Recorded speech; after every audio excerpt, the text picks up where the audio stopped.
찬양 감사합니다. 할렐루야. 주 안에서 강건하시기를 주님의 이름으로 축원합니다. 제가 설교 시작할 때 할렐루야라고 인사를 합니다. 왜 하는지 아십니까? 물론 하나님을 찬양하자라는 그 원래의 의미도 담겨져 있습니다만 이 할렐루야라는 것은 여러분 날 좀 봐주세요 하는 그런 의미도 담겨져 있습니다. 여러분들이 아멘이라고 답하는 것은 예, 잘 보겠습니다 라고 또 약속하는 것이기도 합니다. 우리 말씀을 듣는 시간, 우리가 마음을 집중해서 하나님의 음성을 듣는 귀한 시간 되시기를 간절히 소망합니다. 저는 우리 김정태 집사님 오늘 참석하셨는데 저는 집사님 오시면 참 이렇게 기분이 좋습니다. 우리가 성도님들 한 분 한 분이 귀하지 않는 분이 누가 있겠습니까? 다 소중한데 또 우리 김 집사님은 영등포 구에서 아마 제일 바쁘신 분 중에 한 분이실 겁니다. 또 우리 영등포 구청장을 위해서 기도로 준비 중에 계신데 또 그렇게 바쁜 중에도 예배 자리를 잘 지키시는 모습이 참 귀합니다. 앞으로 우리 영등포 구와 또 나라를 위해서 귀하게 쓰임 받도록 우리 성도님들도 늘 기도로 함께 해주시기를 바랍니다. 오늘은 이 억지로 십자가를 진 구레네 시몬에 관한 말씀을 함께 나누고자 합니다. 이 억지라는 말은 참 불편한 이야기입니다. 하기 싫은 걸 억지로 한다라는 거 기분 좋은 사람이 누가 있겠습니까? 그래서 요즘 사람들 제일 싫어하는 단어 가운데 하나가 억지가 아닌가 그런 생각을 합니다. 얼마 전에도 왜 한국교회 교인들이 줄어드는가라는 이유를 연구를 한 그 연구 내용, 발표한 내용이 있었는데 그 중에 1번이 뭐냐 하면 이 강요, 신앙을 강요한다. 억지로 강요한다. 그래서 교회 가기 싫다. 뭐 이런 이야기를 연구 결과 나온 것을 보았습니다. 그만큼 억지로 뭘 하는 것을 싫어하는 것이죠. 그런데 사람들은 자기가 억지로 하는 것을 싫어하면서 요즘 시대가 억지로 남에게 강요하는 것은 너무나 쉽게 하는 그런 이중적인 모습을 보게 되는 것이죠. 우리가 뭐 뉴스를 통해서나 또 주변을 통해서도 보게 되면 특별히 요즘 사람들 억지를 싫어하면서도 억지를 많이 부리는 그런 모습을 볼 때가 많이 있습니다. 하여간 이 억지란 말은 좀 뭔가 부정적이고 손해보는 것 같고 자존심 상하는 것 같고 그런 의미가 전해지는 단어입니다. 억지 춘향이라는 말이 있습니다. 억지 춘향. 우리가 보통 생각할 때 변사또가 춘향에게 억지 부렸다라고 생각하는데 사실 억지 춘향은 그런 뜻은 아닙니다. 원래 억지 춘향이란 말은 옛날에 이제 일제시대 때부터 이 기차를 철도를 놓을 때 경인선을 놓고 나중에 영동선을 놓을 때 영주에서 저 태백까지 쭉 가는 그 영동선을 철로를 놓을 때 이 춘향을 지나가느냐 마느냐가 문제가 됐었습니다. 춘향이라는 동네가 있거든요. 저도 중학교 시절을 춘향에서 생활을 했는데 이 춘향은 예로부터 춘향목이라는 아주 소나무가 생산되는 곳입니다. 이 소나무 목재가 아주 좋아서 옛날부터 나무 그러면 춘향목이었습니다. 그래서 이 춘향목을 운반을 좀 하기 쉽도록 하기 위해서 춘향을 들러서 영동선 철로를 놓으려고 했는데 그렇게 돌아가는 길이 춘향을 돌아가는 길이 아주 긴 먼 길을 돌아가는 억지로 돌아가야 되는 바로 그런 길이었죠. 설왕설래하다가 결국은 춘향을 지나가는 영동선을 만들게 되어졌죠. 그때부터 이제 억지 춘향 이런 말을 쓰게 된 것입니다. 그래서 순조롭지 않는 원래 순리대로 가지 않고 억지로 만드는 일 그런 것을 뭐 억지 춘향 그런 말을 쓰기도 합니다. 그런데 이 억지란 말이 이렇게 부정적인 의미만 있는 것은 아니에요. 좋은 의미도 있습니다. 우리말 가운데 억지가 사촌보다 낫다 이런 말이 있습니다. 억지가 사촌보다 낫다. 이 말의 의미는 억지로 어떤 일을 하는 것이 사촌이나 다른 사람으로부터 도움받는 것보다 낫다는 것이에요. 다른 사람에게 도움을 받거나 다른 사람의 힘을 빌리는 것보다는 자기가 싫더라도 억지로 하는 것이 그게 더 유익되고 좋다라는 것이죠. 사람이 자기 하고 싶은 것만 하고 살 수 있겠습니까? 하기 싫어도 억지로 해야 되는 일들이 얼마나 많이 있겠습니까? 그래서 오늘 본문의 말씀을 또 이 복음서에 보면은 구레네 시몬에 관한 말씀이 공간복음에 다 나와요. 다 나오는데 거기서 억지로라는 말이 이제 단어가 나오게 되어지는데 이 공간복음에 나오는 이 본문의 말씀 억지라는 이 말씀을 우리가 함께 나누어 보면서 이 말씀이 주시는 우리에게 주시는 교훈이 뭘까 우리가 함께 생각해 볼 때 우리가 힘써야 되는 일, 우리가 더 소중하게 생각해야 되는 일이 무엇인지 우리에게 일러주시는 하나님의 음성을 듣는 귀한 시간 되시기를 소망합니다. 마태복음 21장을 보면 예수님께서 비유의 말씀 가운데 이런 이야기가 있습니다. 예수님께서 이 비유로 말씀하시기를 어떤 사람에게 두 아들이 있습니다. 이 두 아들에게 아버지가 이야기합니다. 얘들아, 저 포도원 밭에 가서 일 좀 해라. 큰 아들은 이야기합니다. 왜 아버지? 작은 아들은 이야기합니다. 아버지 싫어요. 이 큰 아들은 예 아버지 하고 안 갔어요. 자기 아버지 앞에서는 대답은 시원스럽게 했는데 밭에 일하러 가지 않았습니다. 작은 아들은 예 싫어요. 싫습니다라고 이야기했지만 가만히 생각해 보니까 아버지를 도와드려야 되고 아버지가 원하시는 일이니까 자기는 싫지만 억지로 가서 일을 하게 되어졌습니다. 물어봅니다. 누가 아버지의 뜻에 순종한 사람입니까? 대답만 뻔듯하게 이해하는 것이 아니라 억지로이지만 가서 직접 일을 하고 아버지의 뜻을 따라 순종한 작은 아들이 아버지의 뜻을 따랐다는 것입니다. 이 억지라는 것은 그런 의미를 가지고 있는 것이죠. 물론 우리가 억지로 하지 않고 자원하는 마음으로 하면 더 귀하죠. 감사하고 기쁜 마음으로 하면 얼마나 더 귀하겠습니까? 그래서 성경 말씀에도 그런 말씀을 기록하고 있어요. 고린도후서 9장에도 인색함으로 하지 말고 억지로 하지 말지니, 우리가 하나님 앞에 봉사하고 하나님 앞에 우리가 예물을 드리고 이런 부분에 있어서도 인색하지 말고 억지로 하지 말고 자원하는 마음으로 기쁜 마음으로 하면 하나님께서 귀하게 보신다는 것이죠. 물론 억지보다는 자기가 자원하는 마음, 기쁜 마음으로 하는 게 훨씬 낫죠. 베드로전서에도 장로들에게 권하기를 양무리를 치되 억지로 하지 말고 주신 사명을 감당함에 있어서도 다른 성도들을 돌보고 다른 성도들을 위해서 헌신하고 봉사하는 그 사명을 감당함에 있어서도 억지로 하지 말라는 것이죠. 감사와 기쁜 마음으로 하는 것을 하나님께서 훨씬 더 귀하게 보신다라는 것입니다. 물론 그렇습니다. 이 교회는요, 다 예수 그리스도를 영접하고 은혜 받은 사람들이 자원하고 기쁜 마음으로 모인 공동체이기 때문에 이 교회 공동체에서는 억지로 하는 것은 옳지 않습니다. 당신 저거 하세요. 가서 저기 가 계세요. 뭐 이렇게 억지로 하는 것은 우리 교회 공동체에 맞지 않다는 것입니다.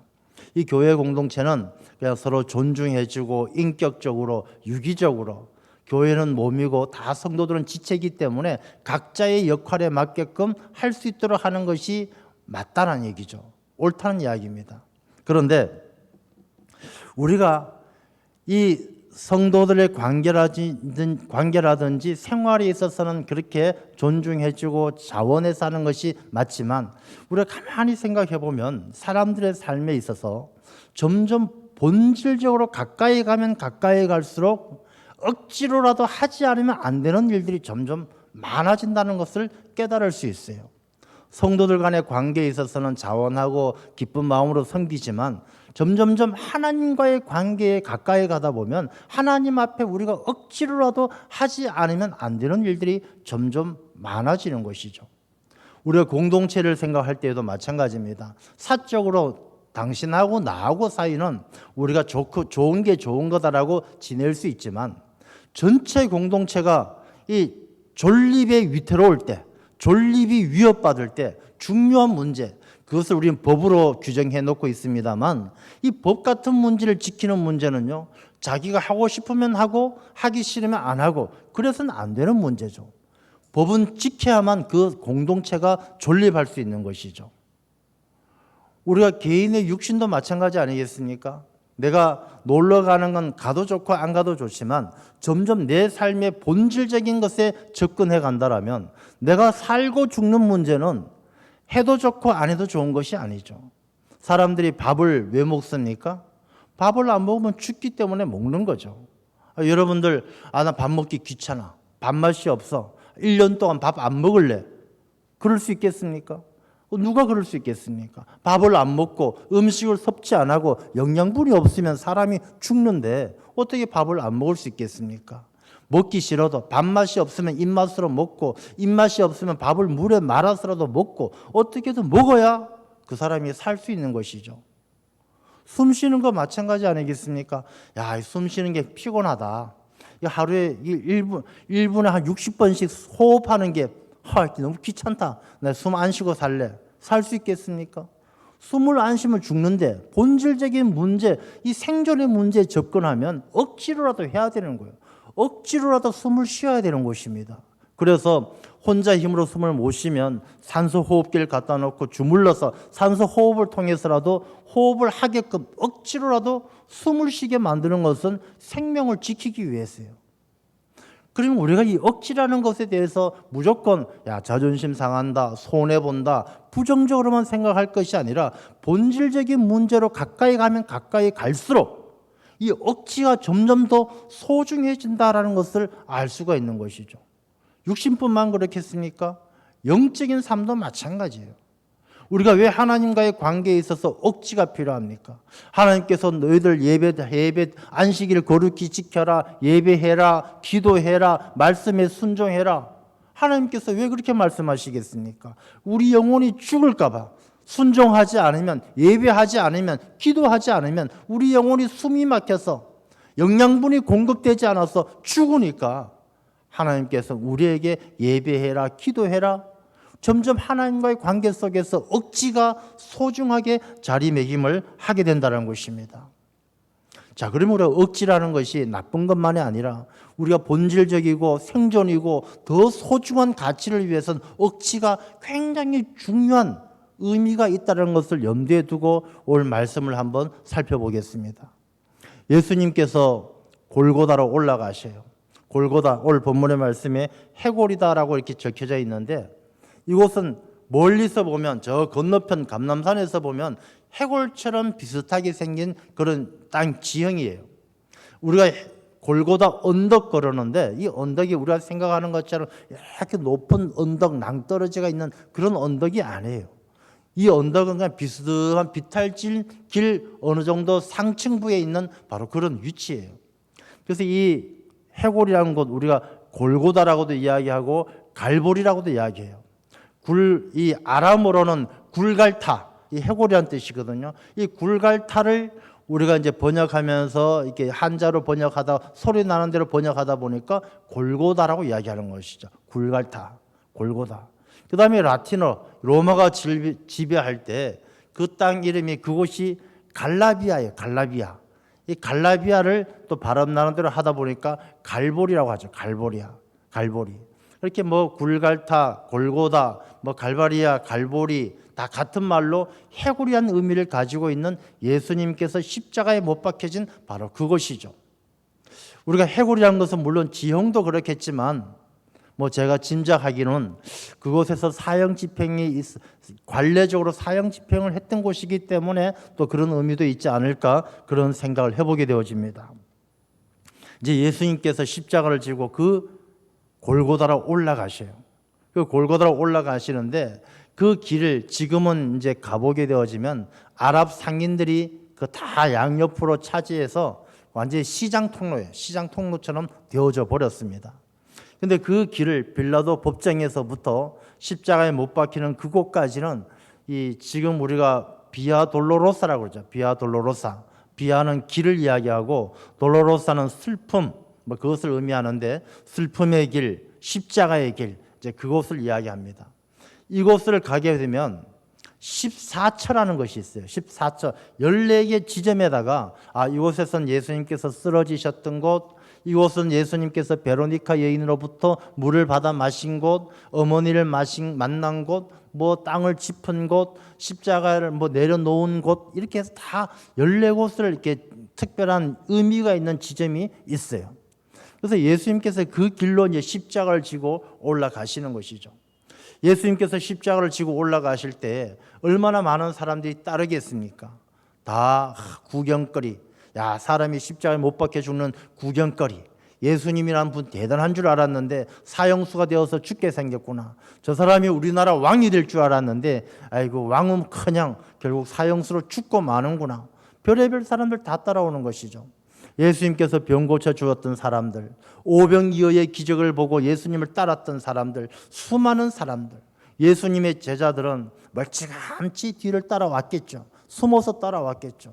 예수님께서 올라가는 그 길에 수많은 사람들이 따라서 올라가고 있었지만 정작 예수님의 십자가를 지고 가는 사람은 예수님 말고는 아무도 없었다는 것이죠. 예수님은 분명히 제자들에게 말씀하시기를 너희들이 나를 따라오려면 자기를 부인하고 자기 십자가를 지고 나를 따라오라고 말씀하셨는데 이 제자들조차도 다 두려워서 숨어버리고 아무도 예수님 혼자 외롭게 고독하게 예수님은 인류의 죄를 대신 짊어지시고 십자가를 지고 골고다로 올라가고 있었다는 것입니다. 그곳에서 예수님께서 14개의 처소 중에 5번째 처소에서 예수님께서 무거운 십자가를 떨어뜨리고 탁 쓰러지시면서 땅을 짚으셨어요. 그곳이 5번째 자리예요. 그곳에서 예수님께서 십자가를 내려놓고 로마의 군인들이 지나가는 사람 중에 한 명을 붙들어다가 대신 십자가를 지게 합니다. 그 사람이 바로 구레네 사람 시몬입니다. 구레네 사람, 구레네라는 곳은 지금으로 반한다면 북아프리카 리비아쯤에 있는 곳입니다. 그 다음에 이 시몬이라는 이름이 이야기하듯이 이 사람은 유대인입니다. 유대인들은 이미 이 당시에 그 로마가 지배하기 이전부터 이 유대인들은 나라를 이미 그 이전부터 잃어버렸기 때문에 로마에게 지배당하기 이전에 알렉산더에게 잃어버리고 바샤에게 바벨론에게 오래전부터 나라를 잃어버렸기 때문에 이 이스라엘 사람 유대인들은 사방으로 다 흩어져 있었어요. 그 흩어져서 그곳에서 자기들의 종교와 문화를 지키면서 살아가는 공동체를 이루었는데 그걸 우리는 디아스포라라고 이야기합니다. 이 디아스포라, 멀리 흩어져서 유대인들의 종교와 문화를 지키면서 살던 이들은 아무리 멀리 떨어져 있었지만 6월절이 되면 예루살렘으로 와서 하나님 앞에 제물을 드리고 제사를 드리기 위해서 예배 드리기 위해서 6월절에 올라왔던 것이죠. 구레네 사람 시몬도 그런 사람 중에 한 명이었습니다. 그래서 오랜만에 6월절을 지키기 위해서 이 예루살렘에 왔는데 이 예루살렘이 난리가 났어요. 온 동네 사람들이 다 골고다로 올라가는데 길 옆에 서서 구경하고 따라가고 이 구레네 사람 시몬이 무슨 일인가 싶어 갔다가 그만 로마 군인에게 탁 걸려가지고 너희 따라와 해서 따라갔더니 예수님의 십자가를 너 이거 지고 가라고 해서 대신 지게 된 것이죠. 우리가 어떻게 생각하면 구레네 사람 시몬이 참 야, 나 재수없다, 똥 밟았다 뭐 이렇게 생각할 수 있겠죠. 자기는 오랜만에 예루살렘에 왔는데 구경하러 왔는데 예수님의 십자가를 대신 지라고 하니까 얼마나 황당하겠습니까? 여러분, 이 구레네 사람 시몬이 예수님의 십자가를 탁 지는 이 장면을요, 한번 우리의 삶, 내 자신과 한번 연결시켜서 결부시켜서 한번 생각해 보시기 바랍니다. 우리가 신앙생활 할 때에 어느 날 갑자기 하나님께서 내게 어떤 사명을 십자가를 짊어지게 하실 때가 혹시 없었던가요? 어느 날 갑자기 교회에서 무슨 회장을 맡게 되었다라든지 교회에서 큰 직분을 맡게 되었다라든지 아니면 큰 일을 맡게 되었다라든지 그런 일이 우리에게 있을 수 있죠. 그럼 여러분들 어떻게 생각하십니까? 내가 참 재수없다 이렇게 생각하십니까? 아니면 이건 하나님께서 내게 주신 사명이고 감사함으로 받아들입니까? 이 구레네 사람 시몬은 어떤 마음이었는지 모르겠어요. 아마 구레네 사람 시몬은 제 생각에 이거 도망갈까 말까 굉장히 망설였을 것 같은 생각이 들어요. 이 구레네 사람 시몬, 누가 이 사형수가 짊어지고 가는 십자가를 짊어지고 가는 것을 기분 좋게 생각할 사람이 누가 있었겠습니까? 그러나 이 구레네 사람 시몬은요, 이 십자가를 억지로 지게 되고 억지로. 여러분, 억지가 사천보다 낫다라는 말씀을 드렸어요. 우리가 억지로 지는 것도 얼마나 소중한 의미가 있는지를 우리가 잘 알아야 되는 것이죠. 구레네 사람 시몬은 억지로 십자가를 졌어요. 이전까지만 해도 십자가는 알지도 못했고 예수님은 알지도 못했고 그리스도가 무엇인지 알지도 못했어요. 예루살렘에서 살지도 않았으니까 예수님에 대해서 알지도 못했어요. 십자가를 딱 지고 올라가면서 이 구레네 사람 시몬이 무슨 생각할까요? 예수님을 생각하는 거예요. 자기 옆에 저 아주 채찍에 얻어맞고 군홧발에 차이고 침뱉음을 당하면서 저 비참하게 골고다로 올라가는 저 청년은 도대체 누굴까? 저 사람은 왜 이 무거운 십자가를 지고 죽음의 길을 갈까? 이 구레네 사람 시몬은 생각지 않을 수가 없죠. 자기가 대신 십자가를 지고 가니까. 이렇게 올라가다가 아마 예수님과 눈이 마주쳤을 것입니다. 바로 옆에서 가는데 저 사람이 누군가라고 쳐다봤을 때 예수님과 시선이 마주쳤을 것입니다. 이 구레네 사람 시몬은 예수님과 시선이 마주쳤을 때 자기의 마음속에 얼마나 많은 감동과 생각과 얼마나 많은 것들이 마음속에 소용돌이 쳤겠습니까? 여러분들이 만약에 구레네 사람 시몬 그 자리에서 예수님 대신 십자가를 지고 가다가 예수님과 눈이 딱 마주쳤을 때 어떤 생각이 들겠습니까? 저렇게 맑은 눈빛에 저렇게 죄가 없는 선한 얼굴에 저 사람이 왜 이렇게 사형수가 되었을까? 저 사람이 지은 죄가 무엇일까? 그런 생각하다가 예수님께서 그 마음에 감동을 줄 때 이 구레네 사람 시몬은 하나하나 깨닫기 시작했던 것이죠. 구레네 사람 시몬은 억지로 진 십자가를 통해서 저분은 죄가 없는 분이구나. 저분이 지고 가는 이 십자가는 저분의 죄가 아니라 저분이 우리의 죄를 대신해서 져야만 했던 그 십자가이구나. 이 십자가는 저분이 져야 될 십자가가 아니라 원래부터 내가 져야 했던 내 죄의 값으로 치러야만 되는 나의 십자가이구나. 이 구레네 사람 시몬은 깨달았던 것이죠. 제가 이렇게 구레네 사람 시몬의 마음을 그냥 제 짐자로 하는 것이 아니라 우리가 그 뒤에 이루어진 일들을 보면 다 아는 것이죠. 예수님은 십자가에 죽었지만 이 억지로 진 십자가 때문에 이 구레네 사람 시몬은요, 예수님을 만났고 영접했고 그 아들 알렉산더와 루포는 나중에 로마 교회의 지도자가 되고 이 구레네 사람 시몬의 아내는 사도 바울이 이 여인은 이 시몬의 아내 이 여인은 나의 어머니와 같다라고 이야기하는 그런 훌륭한 가족, 훌륭한 신앙의 가문을 이루게 된 것이죠. 그 결과만 보더라도 구레네 사람 시몬의 마음이 얼마나 큰 은혜를 받았던 것인가를 알 수가 있는 것이죠. 이 구레네 사람 시몬은 억지로 진 십자가를 통해서 예수님을 만났고 예수님의 십자가를 지면서 자기 자신을 부인하게 된 것이죠. 저분의 죄인이 아니라 내가 죄인이구나. 내가 나쁜 사람이구나. 자기 자신을 부인하게 된 것입니다. 그리고 예수님의 십자가를 억지로 졌지만 구레네 사람 시몬은 내가 죄인이고 이 십자가는 예수님의 십자가가 아니라 내 십자가이구나. 그것을 깨달았던 거예요. 그러면 무엇입니까? 예수님께서는 나를 따라오는 제자가 되기 위해서는 자기를 부인하고 자기 십자가를 지고 따라와야 할 것이다 라고 말씀하신 것처럼 구레네 사람은 이미 다른 누구보다도 예수님의 참된 제자의 길을 걷게 된 것이죠. 자기가 죄인이라는 것을 깨닫고 자기를 부인하고 내가 지고 가는 이 십자가가 예수의 십자가가 아니라 나의 십자가라는 것을, 자기 십자가라는 것을 깨달아 알고 주님 가신 그 길을 따라가는 그 길이야말로 제자의 길 아니겠습니까? 구레네 사람 시몬은요, 억지로 십자가를 진 줄 알았는데 억지로 십자가를 치고 보니까 예수님을 만나고 예수님을 만난 구레네 사람 시몬은 한 번도 본 적 없고 한 번도 알지 못했던 예수님의 참된 제자가 되어서 골고다로 함께 올라가게 되어졌던 것입니다.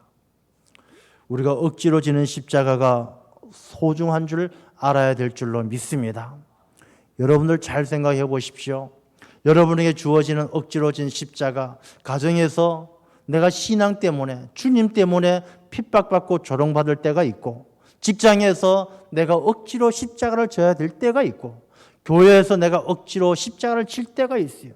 그것이 하나님께서 내게 주는 재수 없는 시간, 내가 잘못된, 우연으로 잘못된 그런 시간이 아니라 그 시간이야말로 예수 그리스도의 참된 제자로 부르시는 하나님의 섭리이고 하나님의 택하심인 줄로 믿고 나아갈 때 구린의 사람이 복받은 것처럼 여러분의 가정이 신앙의 가정이 되고 여러분의 자손들이 하나님께서 귀하게 쓰시는 하나님의 귀한 일꾼들이 다 되실 줄로 믿습니다. 예수님이 십자가를 지고 올라가는 그 길에 많은 사람들 따랐지만 아무도 십자가를 지지 않았습니다. 그렇지만 억지로라도 졌던 구레네 사람 시몬, 그 시몬은 억지로 진 십자가 때문에 주님을 만났고 제자된 길을 갔고 그 자손들이, 자녀들이 복받았고 지금도 이렇게 성경 속에 이름이 기록되어져서 수천 년 동안 또 앞으로 영원히 존경받고 존귀한 자로서 높임받는 큰 복을 누렸다는 것입니다. 여러분, 우리가 신앙생활하면서 내 영혼이 사는, 내 영혼의 생존을 위해서, 우리가 교회에 덕을 세우기 위해서, 정말 소중하고 본질적인 것을 위해서는 우리가 억지로라도 십자가를 져야 될 줄로 믿습니다. 여러분, 코로나 때문에 예배 드리는 것이 많이 불편하고 어렵잖아요. 억지로라도 예배 드리는 것이 우리가 주님을 만나는 길인 줄로 믿습니다. 기도의 시간 내기 어렵지 않습니까? 억지로라도 기도하는 것이 내가 사는 길이에요. 우리가 예배 드리고 기도하고 말씀 읽고 이것을 억지로라도 하지 않으면 안 되는, 우리가 억지로라도 져야 되는 십자가로 알고 그 십자가를 질 때 비로소 주님을 만나게 되고 주님의 참된 제자가 되는 줄로 믿습니다. 여러분, 누가복음에 나오는 탕자의 이야기를 아실 겁니다. 탕자의 이야기. 이 집을 나간 탕자가 아버지의 재산을 얻어서 집을 나가 다 썼어요. 다 탕진하고 나서 먹을 것이 없어서 돼지 쥐염 열매를 먹고 살아요. 이 사람이, 이 탕자가 살 수 있는 길은 무엇입니까? 억지로라도 아버지께로 돌아가야 되는 거예요. 아버지께 가서, 아버지, 나는 아버지의 아들 자격이 없습니다. 그러니 아버지의 종으로 써주십시오. 가서 종살이를 하기 위해서 억지로라도 아버지 집에 가야만이 이 탕자가 살 수 있는 길이다라는 것입니다. 여러분, 우리 신앙생활, 내 영혼이 사는 길이 어디 있습니까? 우리가 주의 종이 되더라도, 십자가를 지고 가는 종이 되더라도 억지로라도 아버지께로 돌아가야 되고 주님께로 돌아가야만이 우리가 살게 될 줄로 믿습니다. 우리가 교회에서 봉사하는 것 하기 싫은데 억지로 시키십니까? 아니에요. 억지로라도 봉사하는 게 주님을 만나는 길이고 우리 내 영혼이 구원받는 길이에요. 예배 드리는 거 억지로라도 드려야 내 영혼이 주님을 만나고 내 영혼이 사는 길이다라는 것입니다. 알렉산더와 루포는 구레네 사람 시몬의 아들이에요. 구레네 사람 시몬이 예수님을 십자가를 지고 예수님과 마지막에 만났던 그때의 그 감격과 은혜가 이제 돌아와서 자녀들에게 전해지는 것이죠. 알렉산더와 루포는 저 구레네 시골 촌놈이었지만 나중엔 로마 교회의 지도자가 되는 거예요. 로마는 그 당시 세계 중심이에요. 세계 중심이고 세계의 가장 중요한 곳이죠. 모든 길은 로마로 통하는 그 시대에 로마 교회의 지도자가 된다는 것, 얼마나 큰 복을 받았습니까? 구레네 사람 시몬의 아내는 그냥 시골 안악이죠. 시골 안악, 아프리카 안악이 나중에 로마에 가서 사도 바울로부터 어머니 대접을 받았다는 것은 얼마나 신앙의 본이 되고 모든 사람들로부터 존경받았다는 것을 알 수 있는 것 아니겠습니까? 오늘 본문의 말씀 가운데 예수님께서는 그런 말씀을 하셔요. 따라오면서 우는 여인들에게 너희들은 나를 위해서 울지 말고 너희 자녀들을 위해서 울라라고 이야기하십니다. 예수님은 너희들의 죄를 대신해서 십자가를 지고 가는 이 길은 하나님께서 내게 주신 사명이고 나는 내 뜻이 아니라 하나님의 뜻을 따라 순종하면서 이 길로 가기 때문에 더 이상 슬퍼하지 말고 이 길은 구원의 길이고 영광의 길이고 인류 구원의 길이니까 나를 위해서는 더 이상 울지 말고 정말로 울어야 될 것은 너희 자녀들을 위해서라는 것입니다. 너희 자녀들이 구원받는 영혼이 되지 못할 것을 생각하고 애통한 마음으로 울라는 것이죠. 너희 자녀들의 믿음이 자라나지 않고 믿음이 젖먹이와 같이 있는 것을 애통해하는 마음으로 울라는 것입니다. 그 울라는 말씀의 의미가 무엇일까요? 구레네 사람 시몬은요, 억지로 십자가를 지고 자녀들이 잘 되었어요. 이 말씀은 너희들이 억지로라도 십자가를 져야 너희 자녀들이 잘 되고 너희 자녀들이 하나님께서 복 주실 것이다 라는 말씀을 하시는 거예요. 너희들 그냥 따라오면서 십자가는 지지 않고 눈물만 애통해하면서 슬픈 척하면서 울고만 흉내만 내지 말라는 거예요. 주님을 따르면서 아이고 울지 말라는 것입니다. 울지 말고 너 자녀들을 위해서 너희들이 억지로라도 십자가를 지고 하나님의 일에 충성을 다하고 주님의 일에 몸과 마음을 바쳐 충성을 다해서 너희 자녀들을 위해서 억지로 십자가를 지는 그 마음으로 애통해하며 주님께서 주신 사명들을 감당하라는 것입니다. 그래야 자녀들이 잘 되고 자녀들이 복되는 것입니다. 여러분들 자녀들을 위해서 기도 많이 하시죠? 어떤 기도 하십니까? 우리 애가 아프니까 좀 고쳐주세요. 우리 애가 대학교 가야 되니까 좋은 대학교 가게 해주세요. 그런 기도 많이 하셔요. 우리 애 장가 가야 되는데 장가 좀 보내주세요. 기도 많이 합니다. 근데 정말로 우리 자녀들이 믿음이 자라고 하나님의 자녀가 되고 그 영혼이 구원받도록 내가 억지로 십자가를 지고 애통해하는 마음으로 자녀들을 위해서 눈물 흘리며 기도해 보십니까? 아이고 주여, 주께서 알아서 하시겠죠. 때가 되면 교회 가겠죠. 때가 되면 주님께서 만나 주시겠죠. 아이고 주여, 그러고 마는 거 아니겠습니까? 자녀가 잘 되고 대학교 가고 취업 가고 결혼하고는 눈물 흘리며 기도하지만 자녀 영혼 구원받는 건 주여 알아서 하십시오 하고 애통해하는 마음으로 기도하지 않는 그 마음을 주님께서 책망하시는 거예요. 우리가 애통한 마음으로 자녀들을 위해서 기도하는, 억지로도 십자가를 지는 그런 삶이 되어야 할 줄로 믿습니다. 우리가 교회 생활, 신앙 생활도 마찬가지입니다. 다 구레네 사람 시몬처럼 우리가 주님을 만나기 위해서 이렇게 모였는데 이곳에는 많은 사람들이 주님께서 십자가 지고 가는 그 길에 구경꾼들이 많은 것처럼 구경꾼도 있고 방관자도 있고 참 멀리 따라오는 제자들처럼 숨어서 신앙생활하는 분도 있어요. 여러분들 이렇게 앉아 계시면요, 다 앞에 서면 다 보이거든요. 어떤 분은 구경하러 오시는 분도 계시고 어떤 분은 사람 뒤에 숨어가지고 목사님하고 얼굴 시선 마주칠까 봐 숨어서 따라오는 제자처럼 안 보이려고 애쓰는 분도 계시고 다 계셔요.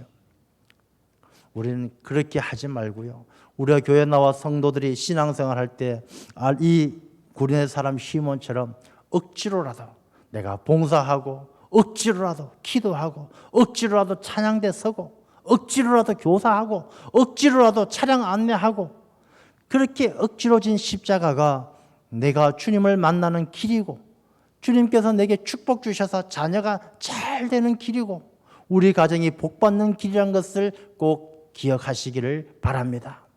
그래서 오늘 말씀을 통해서 우리 모든 성도님들이 아이고 목사님 뭐 맨날 하기 싫은 거 억지로 시키십니까?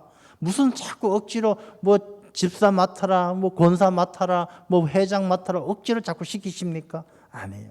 이 억지는 누가 시키는 것이 아니라 하나님께서 여러분들을 복 주시기 위해서 억지로 주님의 십자가를 지게 하시고 그 십자가를 통해서 자기를 부인하고 그 십자가가 자기 십자가라는 것을 깨닫고 참된 제자로 복된 삶을 살기 원하시는 하나님의 은혜인 줄로 믿습니다. 억지로 지고 가는 십자가가 여러분에게 축복의 통로가 될 줄로 믿습니다. 기도하겠습니다. 아버지 하나님 감사합니다. 구레네 사람 시몬이 주님의 십자가를 억지로 졌지만 억지로 진 십자가가 자기를 부인하고 그 십자가가 주님의 십자가가 아니라 나의 십자가라는 것을 깨달아 알고 자기 십자가를 지고 주님 가신 그 길을 따르는